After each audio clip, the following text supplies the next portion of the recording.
Namaskar, this is Akhilesh Bhargav. Welcome to Tidbits on Business and Finance with me. The Finance Minister held her fourth press conference today in order to announce measures in response to the 20 lakh crore stimulus package announced by the Prime Minister. According to us, even today's measures like yesterday were not really part of what we would call a stimulus package. At the time of a crisis of this sort, a stimulus package ought to give immediate relief. It ought to initiate immediate relief measures in order to give relief to all those sectors of the economy which have been afflicted by a crisis. And today's announcements are more of a long term nature. They are of a structural nature. They are akin to announcing a 5-year plan that India has had in planning its economy.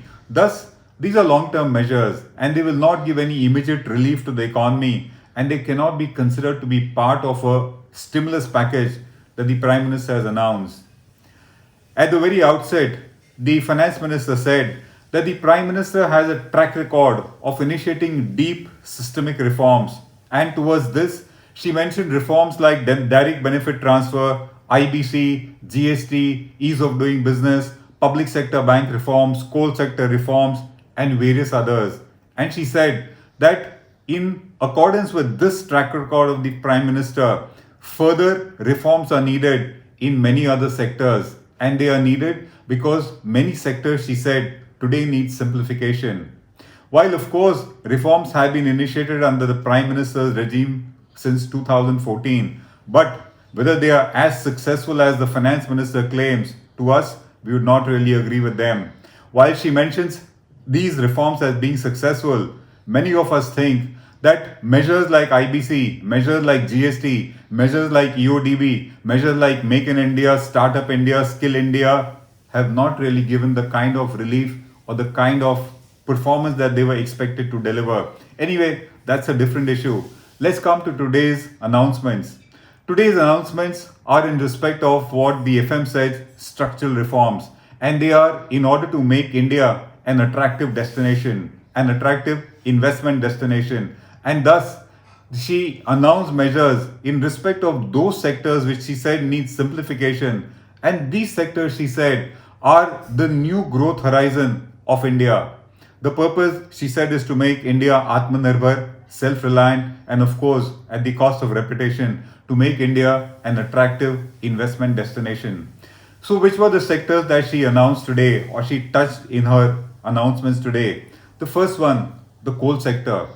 The coal sector, she said, is now being thrown open to commercial mining. So far, only the government has been allowed to do coal mining. She now said that commercial mining on a revenue sharing basis of coal is now going to be permitted. She said that regulation has suffocated the sector and that it needs to be liberalized.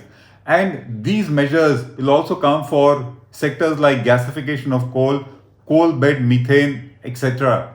And for enabling the expansion of the sector and development of the sector, she said that a budget of 50,000 crores is being set aside in order to provide infrastructure related to evacuation of coal from the pit heads. So the first one was for coal mining. The second sector that she touched today was mining of various minerals. India so far has not had a composite mining policy. She said now there would be a seamless policy wherein one party can undertake end to end, which is prospecting, exploration, the development of mines, and finally mining of the mineral concern. She said that now it would be a seamless policy. 500 mining blocks of various minerals are going to be put on auction, and an all India mining mineral index is going to be created. The next set of reforms she announced were in respect of defense production. She said that now up to 74% FDI is going to be permitted in defense production on an automatic basis. She further said that there will be a list of items announced for which imports would be banned. In other words, only local produced items will be purchased as far as those items of armaments, weaponry, etc. are concerned. Thus, it would give a fillip to defense production in India. She further said that ordnance factory boards are going to be corporatized. She very specifically mentioned corporatization doesn't mean that they are being privatized. They are only going to be put in a corporatized structure in order to enhance their efficiency, in order to enhance their accountability and transparency of functioning. The next sector that she touched today was aviation. In aviation, there were three measures that were announced. The first was regarding airspace optimum utilization and management. She said that in India at the moment, only 60% of the airspace is utilized, and because of that, very often civilian aircrafts and even military aircraft perhaps do not travel by the shortest possible route. So if you go from one city to the other, because of a mere 60% utilization of airspace, very often long routes are taken. That results in extra time being spent in air travel and more fuel being consumed. She said that now the government will optimize the management of the airspace of the country such that more airspace is available for civilian travel, and because of that the time taken for air travel will be reduced, and also perhaps the cost of travel will go down. She further said that 6 more airports are going to be auctioned under the PPP model, and she said that the government will be focusing on ensuring that India becomes a hub for MRO, which is maintenance, repair, and overhaul of aircraft, both civilian and military. She was specific in saying that the government intends to make India a global hub for this. Further, she said that power distribution companies in union territories are going to be privatized, and they would be privatized in accordance with the expected new tariff policy of the government.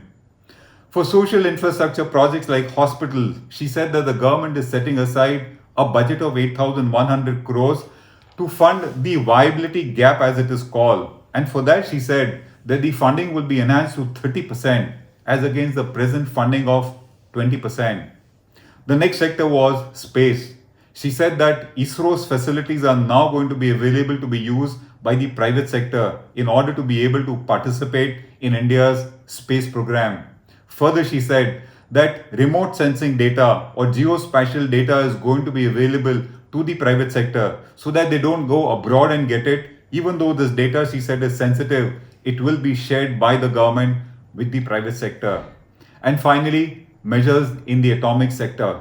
In the atomic energy sector, she said that a research reactor is going to be set up under the PPP model in order to develop the medical isotopes which are used for cancer and other disease treatment. And further, a PPP model program will also be initiated in order to enhance the irradiation program, which is irradiation done of farm products, fruits, vegetables, etc. These were the announcements that she said made for various sectors today. And as she said, these are the new frontiers of the Indian economy, and that's why the government is trying to give them priority for their simplification.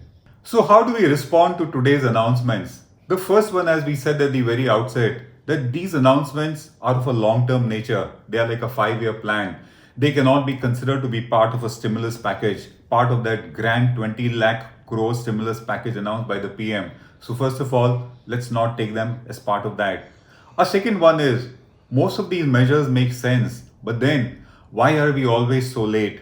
Take the case of coal mining. Coal mining was a prohibited sector for the private sector all these years, and now we open it. We are opening it at a time when the importance of coal as a fuel is decreasing worldwide. Let me tell you the case of the US.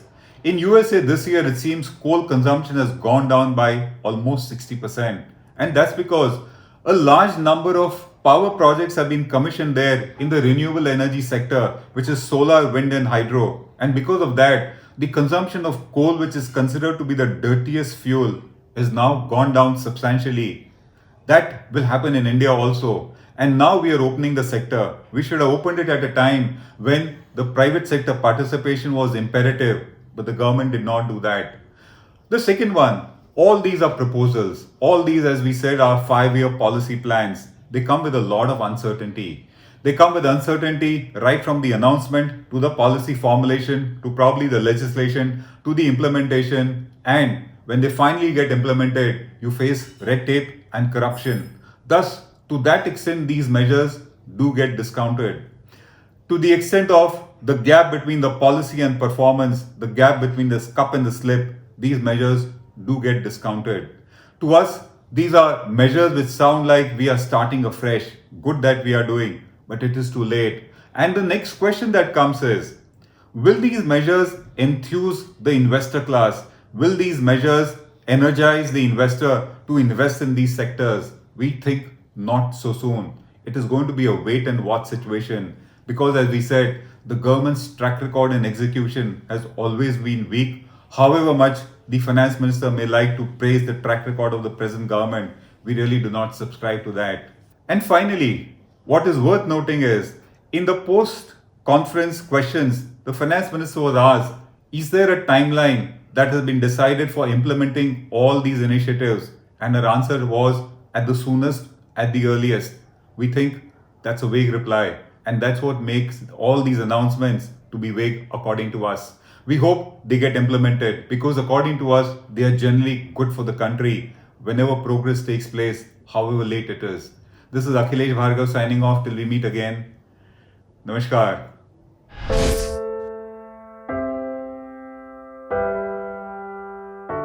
हमारे घरों में भी बच्चे होते हैं जो हमसे प्यार दुलार की आस करते हैं।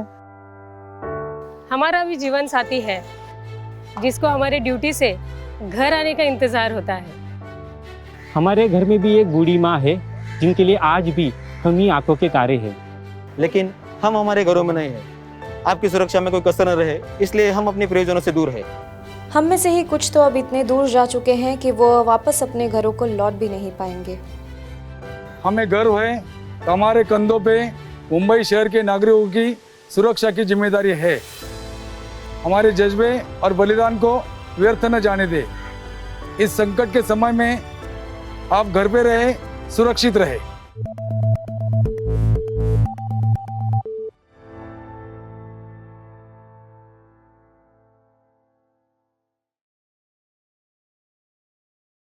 Now be the first to know about the latest updates on our new news app. Go on your Android or iOS, search for HW News Network. Download our app, choose the language you prefer to get updates in, and be up to date with the latest news. If you like this video, please share it, and we would love to hear your comments in the comments section down here. Also, please do like our Facebook page and follow us on Twitter to get minute-to-minute news updates. For more such shows and videos, well, subscribe to our YouTube channel.